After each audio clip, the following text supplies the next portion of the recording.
à toutes! Je vous retrouve aujourd'hui en vidéo pour vous présenter mon look d'anniversaire, celui que j'ai réalisé pour la soirée de mes 30 ans. Donc je vais vous présenter le maquillage que j'ai fait et la tenue. J'imagine bien que cette jupe brillante ne sera pas au goût de tout le monde, mais moi j'avais vraiment flashé sur cette jupe dorée et si on ne porte pas une jupe brillante pour ses 30 ans, quand la portera-t-on, n'est-ce pas?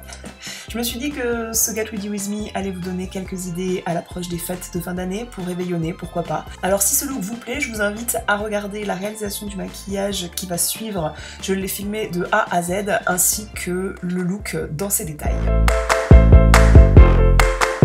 Enfin, commençons par le commencement. Le matin d'une soirée, j'aime beaucoup prendre une douche bien sûr et réaliser des soins pour avoir une jolie peau le soir. Ça commence par un gommage me concernant. Moi j'adore celui au marc de café et à l'huile de noix de coco de la marque Hello Body, le Coco Glow. J'adore l'appliquer sur l'entièreté de mon corps. C'est un gommage qui exfolie très bien et en plus de cela, il nourrit un petit peu la peau. J'aime beaucoup sur le visage pour la préparer à recevoir les soins que je vais mettre ensuite, faire un gommage. Dans la même marque, le Coco Pur répond vraiment à mes besoins, c'est-à-dire qu'il gomme les peaux mortes que je peux avoir en surface et ça nettoie bien les pores en profondeur. Je le rince bien et ensuite j'utilise mes produits nettoyants habituels. Je n'hésite pas à gommer mes lèvres également pour un plus joli résultat en termes de rouge à lèvres et j'utilise le gommage Coco Kiss. Après avoir exfolié l'entièreté de mon corps, ma peau est bien préparée à recevoir mon beurre corporel, celui de la marque Kiehl's. En plus d'avoir une odeur super agréable, j'adore le fini soyeux qu'il laisse sur la peau.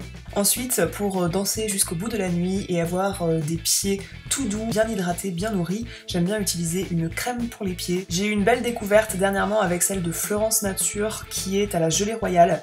Elle est ultra nourrissante, elle sent bon la pâte à modeler, je trouve. Ça peut être un défaut chez certains, mais moi j'adore. Après l'exfoliant lèvres Coco Kiss, j'utilise un baume nourrissant pour les lèvres de la même marque, c'est le Coco Witch à l'huile de noix de coco, il est super efficace pour nourrir la peau des lèvres. Petit jeu concours dans cette vidéo, je vous fais remporter ce duo Coco Kiss et Coco Witch ainsi que le gommage corps Coco Glow. Les modalités de participation pour gagner ce lot seront décrites dans l'article du blog correspondant à cette vidéo, donc je vous donne rendez-vous là-bas et on commence avec le maquillage sans plus tarder. Après avoir appliqué une base de fard à paupières, j'utilise le fard Vanilla Bean de la marque Makeup Geek, qui est un fard couleur chair et qui va venir unifier l'ensemble de ma paupière. Ensuite, j'utilise en creux de paupière un fard de MAC Cosmetics, c'est le fard Oaks, pour venir accentuer cette ombre qu'on a naturellement. Je pose de la lumière ensuite sur les yeux avec le fard Homecoming de la marque Makeup Geek et en coin externe pour assombrir, pour donner plus de profondeur au maquillage, j'utilise le fard Showtime. Après cela, le fard Americano qui est un brun chaud de la marque Makeup Geek me paraissait être une bonne option pour venir creuser ma paupière. Pour un regard plus intense, je trace un thread liner avec le tattoo liner de Kat Von D que j'aime beaucoup manipuler, j'aime beaucoup la pointe de ce liner. Je corrige mes cernes avec l'anti-cerne Double Wear de chez Estée Lauder, c'est l'anti-cerne qui sur moi fait le plus naturel possible. Hop, je reviens rapidement sur les yeux pour apporter encore plus de lumière au centre de la paupière et j'utilise un fard pailleté doré Magic Act de la marque Makeup Geek. Très peu de fond de teint mais du fond de teint quand même, l'encre de peau de Yves Saint Laurent, c'est mon favori depuis maintenant plus d'un an. Après le teint, je viens terminer mon ras de cils inférieur, j'utilise les fards Showtime et Americano en coin externe, j'estompe bien le tout, c'est vraiment la clé d'un maquillage réussi que le maquillage soit bien estompé sur les contours en haut comme en bas. Pour ouvrir le regard, je recourbe mes cils, ça donne un air quand même beaucoup plus réveillé et je fixe cette courbure avec un mascara, le Better Than Sex de chez Too Faced. En ras de cils inférieur, j'utilise un mascara de la marque MAC sur lequel j'ai fait une revue sur mon blog, le lien sera en barre d'infos. Pour bien définir le regard, c'est essentiel pour moi de faire les sourcils. J'utilise d'abord un crayon et ensuite de la poudre, comme ça la poudre va bien tenir sur le gras du crayon. C'est comme ça que les cils seront parfaits à mon goût. Après, j'utilise un mascara à sourcils de la marque L'Oréal. Ça permet de venir rajouter comme des fibres pour venir rajouter des poils manquants et de fixer les produits de maquillage qu'on a mis juste avant.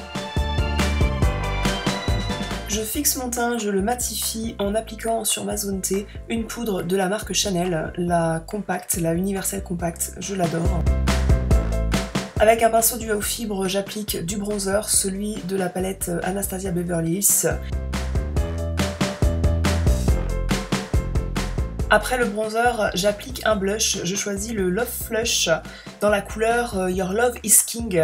Pour une soirée, je le trouve parfait parce que, à mon goût, c'est celui qui me donne le plus un teint de poupée. Pour finir, j'applique un rouge à lèvres liquide. C'est mon rouge à lèvres go-to, c'est-à-dire qu'il m'accompagne dans tous les événements, autant dans des soirées que pour un entretien que pour le quotidien, parce qu'il est très modulable. Par souci du détail, oui, je continue d'estomper un peu le contour du maquillage des yeux pour un résultat plus fumé. Passons maintenant au détail du look, à la tenue. Avec cette jupe dorée, ça me paraissait important de trancher avec des bijoux qui apporteraient d'autres couleurs. C'est pour ça que j'ai choisi cette parure de bijoux Morgane. Comme les boucles d'oreilles et le bracelet comportent des couleurs froides, je trouvais que c'était une bonne option pour venir trancher avec cette jupe dorée. Pas besoin de collier avec ce top avec un col choker. Ce top vient également de ma boutique en ligne.